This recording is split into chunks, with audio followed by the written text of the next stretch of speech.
Hi everyone, this is Clayton Gillens, and I have prepared a presentation about giving voice to values, case 3-3, United Thermostatic Control, found in the textbook Ethical Obligations in Decision Making in Accounting, written by Mintz and Morris.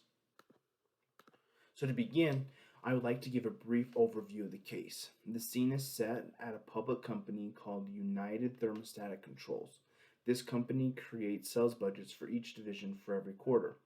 Frank Campbell is a manager of the South Division, and due to changes in demand, their sales were down for the quarter. He persuaded accounting personnel under his supervision to falsify sales to make sure their actual sales exceeded the budgeted sales. Tony Cupertino is director of internal auditing and discovers the fraud taking place.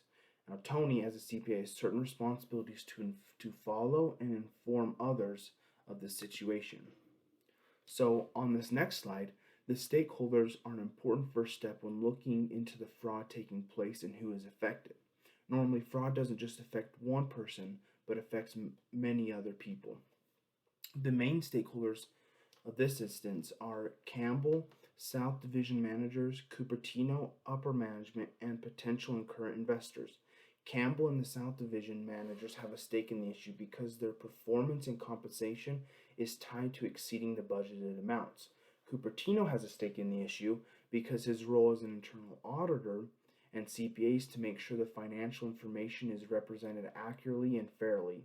Lastly, upper management and the current and potential investors have a stake in the issue because the falsified sales can affect the stock price, which can influence future investors to purchase stock in the company. Continue to the next slide. Tony Cupertino has ethical and professional responsibilities associated to his finding of the improper accounting application. He has the ethical responsibility to discuss his findings with others and make the necessary adjustments to correct the issue. He also knows that they must uphold the previous established contracts with customers. He also has other professional responsibilities.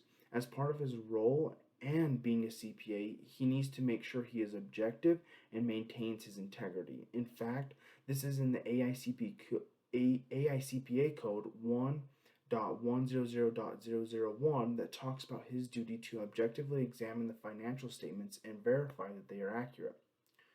On this next slide, after understanding the ethical and professional importance of disclosing the finding, he needs to make sure that he talks to them in an effective and efficient manner. And I believe the three best ways is to request a meeting in person so Cupertino can discuss everything that is needed. Also, while requesting the meeting, let the audit committee know the purpose so they can adequately prepare. It is also important to make sure that Cupertino is clear and concise when discussing the issue. Finally, in order to be effective and efficient, allow time for questions. Allow time for questions to allow others to make sure they understand what was being told to them.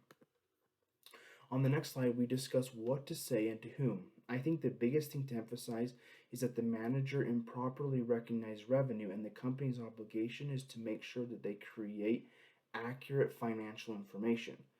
Being part of the internal audit department, Cupertino has the unique opportunity to bypass management and discuss his findings with the audit committee. If there's not an audit committee in place, he will then approach upper management and, depending on their action, potentially contacting other parties as well.